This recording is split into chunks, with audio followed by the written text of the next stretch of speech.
Добрый день, уважаемые дамы и господа. Сегодня мы рассмотрим с вами следующий суперважный вопрос, да, по личностному росту. Да, это позитивность человека. Что это такое, по сути, как это проявляется в жизни и в конечном итоге, что с этим делать, да, его значение. По позитивности, что такое по сути? Если сравнить наше сознание с компьютером, то компьютер программируется чем? Программами. Да? Позитивность – это что? Соотношение позитивных и негативных программ в нашем сознании. Да, что такое позитивные и негативные программы?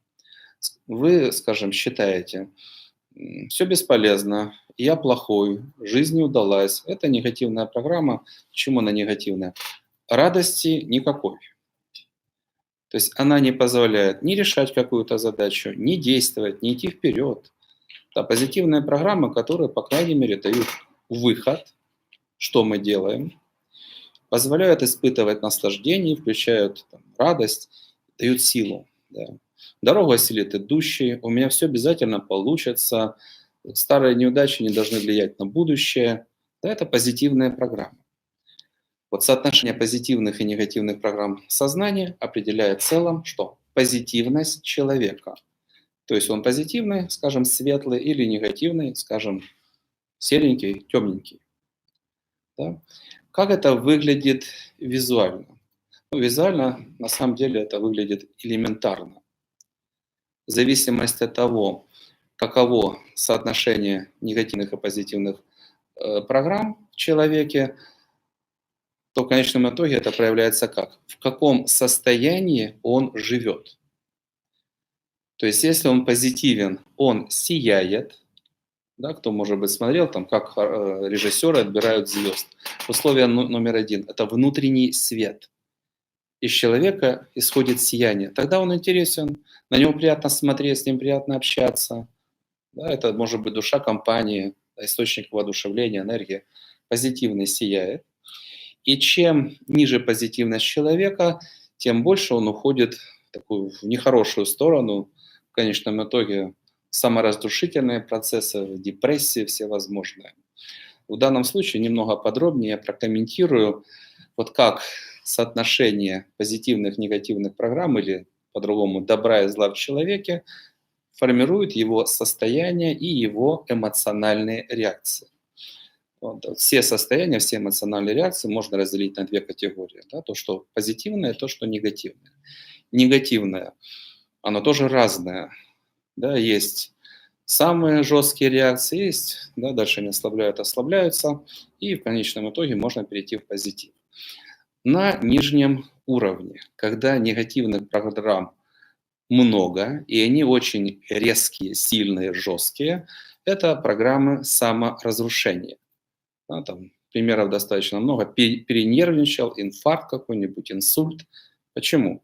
Да, вот в основе подавляющего большинства проблем, в том числе там, по здоровью, лежит что? Формируется негативный заряд. Неважно, там, переживания, страдания, агрессия, неудовлетворенность, это вот негативный заряд, и он разрушает человека изнутри. Там, примерно сколько там по статистике, там, половина всех заболеваний от стрессов. Да, то есть самые ужасные программы, те, которые человека уничтожают. Да, он впадает в состояние какой-то там истерики или еще что-либо, там, вплоть до остановки сердца, да, предположим, или мозга. Это разрушающие. Дальше. Программы, когда негативный заряд немного ослабевает, да, программ тоже достаточно много, но их мощность все равно немного пониже. Здесь такого летального исхода нет, но все равно там, затронули какую-то болевую тему, у человека слезы. Да? То есть мощность программ такова, что они захватывают власть над его разумом, периодически захватывают, над его общим состоянием, и поэтому он там боится, убегает, плачет, опять же, нервничает, там, депрессия, уныние, там, апатия. Да, вот. Мощность программ такова, что они управляют общим состоянием человека. Конечно, все это очень плохо.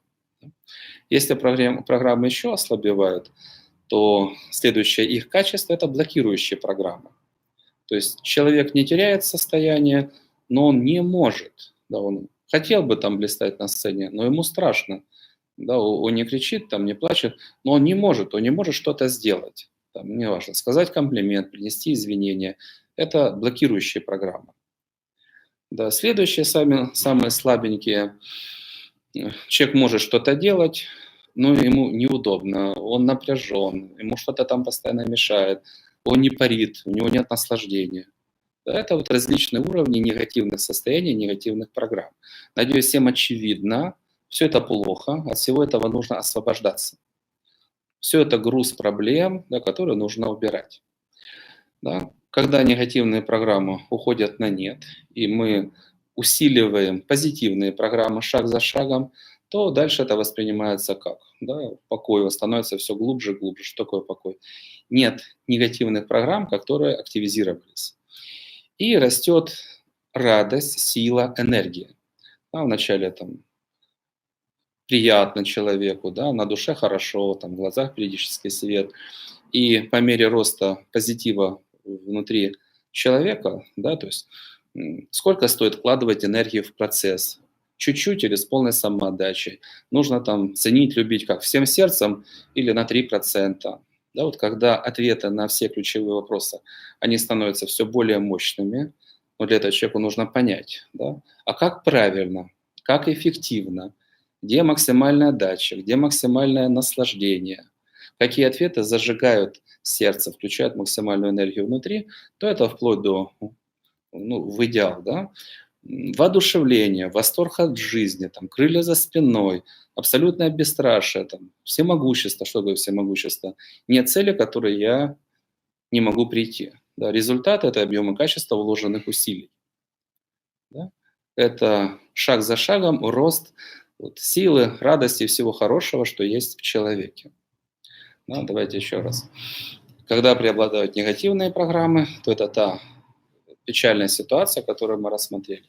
Когда преобладают позитивные программы, то это шаг за шагом рост покоя и всех позитивных составляющих, проявлений. В конечном итоге это радость. Радость, она является же и основой для чувств и для всего хорошего. То есть шаг за шагом состояние, сила его реакции, сила его влияния на окружающий мир растет. Да, надеюсь, все понятно. Надеюсь, все принимают решения. Ну, с негативом нужно прощаться, позитив наращивать. Ну, как это происходит? Да, что для этого нужно делать? Фактически это большая и э, работа кропотливая. Что одно за другой берем негативную программу, меняем на позитивную. Да. Какие программы берем? Да, все. Да, как мы думаем, как мы относимся к себе, к окружающему миру, там, своей самореализации, к личной жизни. Чтобы решить эту задачу, что нужно обозначить все вопросы, на которые отвечает человек, и шаг за шагом перебрать все наши запчасти и негатив заменить на позитив. По мере решения этой задачи состояние человека растет примерно так, как мы с вами говорили. Да, там, исходная точка может быть разная у каждого, но негатив уменьшается, уменьшается, позитив растет, растет, растет, пока шаг за шагом мы не придем к желаемым показателям. Что важно из этого еще вынести? Опять же, на водном вебинаре, в 2 словах мы говорили, надеюсь, сейчас немного более понятно. Важно что? Что если человек не перестроит свое сознание в сторону позитива, то огромное число призов, доступных для человека, в принципе доступных для человека в жизни, для человека с негативным сознанием будут недоступны. Да? Вот что такое негативное состояние? Ну, это как болото, но оно может быть там более агрессивное, менее агрессивное, но все светлое в нем уничтожается. Чувства, даже если они попали в эту среду, несколько дней, месяцев, ну, может быть, несколько лет протянут, они будут уничтожены. Там воодушевление, творчество, вот все хорошее, если человек внутри, он агрессивен, там, закрепощен, напряжен, зол, завидует, там, ругается, он все будет разрушать. Да? Поэтому, чтобы ценные призы, самые важные из них – это чувство, состояние там, воодушевления, полета души. Вот чтобы человек мог получить эти призы, необходимо поставить, да, на предыдущем занятии, вот в подобном ролике мы рассмотрели, первая глобальная задача личностного роста – это рост уровня, рост возможностей человека. Вторая глобальная задача, чтобы развитие шло успешным, вот ее нужно поставить и решить, это рост позитивности человека. Позитивности, то есть устранение шаг за шагом всех негативных программ и формирование позитивных программ. Вот когда человек увеличивает свою позитивность, чем выше позитивность, тем больше прав на счастье. То есть когда человек убрал фактически источники для переживаний и страданий, ему уже хорошо. У него на душе хорошо, у него есть покой, потому что нет там страхов, переживаний, агрессии. У него есть покой, и у него есть естественная радость. Ты жив? Хорошо. Руки, ноги есть? Хорошо. Перспективы есть, цели есть возможности? Классно. Да, пользуйся этими возможностями. Да, вот чтобы человек жил в позитивном состоянии, у него должны быть позитивные программы, да, что в жизни есть море возможностей, ими нужно уметь воспользоваться и нужно уметь насладиться и так далее. Да. Вот когда человек решает эту задачу роста позитивности, то все вот, связанные с этим призы, ключевые из них, я повторюсь, чувства и состояние души, ключевые призы, они становятся доступными. Если человек эту задачу не ставит и не решает, предположим, он живет в негативном состоянии, мечтает о чувствах, там, о любви, о дружбе, не решается эта задача. Даже если человек будет проходить курсы какие-либо, как говорить правильные слова там, или ухаживать, не будет эта задача решена. Почему? Потому что в душе остается болото. Да? Поэтому, чтобы все самые ценные призы для души человека были доступными, болото нужно осушить и перейти из негативного состояния в позитивную сферу. Надеюсь, то, что я говорил, понятно, полезно. Всем научиться ценить. Да, этому не учат. Да, если брать там в нашей стране, по статистике, среднестатистический гражданин улыбается 2 раза в день, при этом половина не улыбается вообще. Люди не ценят позитивное состояние, не культивируют. Да, поэтому, там, опять же, по той же самой статистике, 80% людей уходит в депрессию, да, в уныние, в страдания, в переживания. Ну, а если ты в депрессии, то те же самые 80% уходят в одиночество. Да, потому что ну, не может он делиться радостью, нет у него радости. Да? А счастлив кто? У кого на сердце есть радость. И он притягивает таких же людей, как он, к себе. Поэтому всем, конечно, пожелание научиться ценить радость, позитивное состояние, поставить соответствующую цель и к ней прийти. То ли благодаря нашим занятиям, то ли благодаря любому другому позитивному направлению, которое будет близко для вас. Спасибо, успехов и счастья.